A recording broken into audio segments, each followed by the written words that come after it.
হরফ বিবির কাককাণ্ড। হরফ বিবির মেজাজ সকাল থেকে কিঞ্চিত গরম, কারণ তার মেয়ের জামাই সরকারি অফিসের বাবু রহিম প্রতিদিনই বাড়ি ফিরতে ফিরতে সন্ধে গড়িয়ে যায়। ছোট্ট নাতিটা সারা দিন ঘরে বসে তার বাবার জন্য অপেক্ষা করে। হরফ বিবির মনে হয় রহিম ইচ্ছে করলেই আগেই আসতে পারে, তবু আসে না। ওরে রহিম, বলি, অফিসে কি তোর কুমির বস নাকি? তুই আগেই আসতে পারিস না? প্রতিদিন একই অভিযোগ।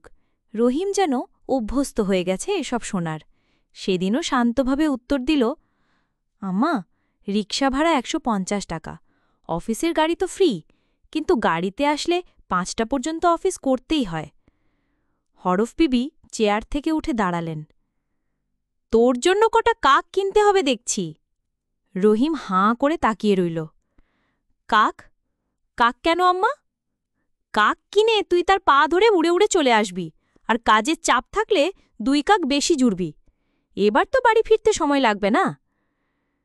রহিম হাসি চাপতে না পেনে বলল, আম্মা, ৬ কাক দিয়ে কি আমি উড়ে আসতে পারব? এটা তো আর পরীক্ষাও করা হয়নি। হ্যাঁ, সেই জন্যই তো বলছি, তুই সাহসী হ, পরীক্ষা করে দেখ।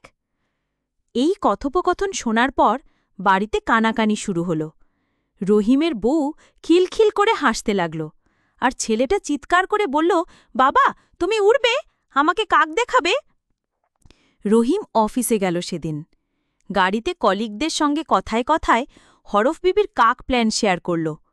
অফিসের পরিবেশ হঠাৎই হালকা হয়ে গেল। সবার মুখে হাসি। রহিম, বলো তো, কাক কিনতে গেলে কি বাজেট রাখতে হবে? ভাই, কাকের লাইসেন্স লাগবে না তো? আর উড়ার আগে কি সেফটি বেল্ট দরকার? রহিম মাথা চুলকাতে চুলকাতে বলল, আমার শাশুড়ি বলেছে সব সমস্যার সমাধান কাক, শুধু কিনলেই হলো। এখন কই পাই কাক? অফিসের মিটিং থেকে শুরু করে লাঞ্চের বিরতি, সবার মুখে এখন কাক কাক। একজন তো মজা করে বলল, রহিম, তোমার শাশুড়ি কি আমাদের অফিসের জন্য কয়েকটা কাক পাঠাবেন? ট্রাফিক জ্যাম এড়াতে কাজে লাগবে। সেই দিন সন্ধে রহিম বাড়ি ফিরল অফিসের গাড়িতেই। হরফ বিবি আগ্রহ নিয়ে জানতে চাইলেন, কাকের খবর কি, পেলে কিছু? রহিম হাসতে হাসতে বলল, আম্মা, কাকের বাজার নেই, তবে তোমার প্রস্তাবে অফিসে সবাই আজ মহা মজা পেল। হরফ বিবি মুচকি হেসে বললেন, তোর অফিসের জন্য কাক লাগবে বলে দিস, তবে কাকের জন্য ভাড়া নেব কিন্তু, সব কিছুই তো ফ্রিতে চলে না। এই কাককাণ্ড এখন গ্রামের মুখে মুখে ঘুরছে। নাতিটাও মাঝে মাঝে বাবাকে বলে, বাবা, কাক দিয়ে অফিস থেকে উড়ে আসবে কবে?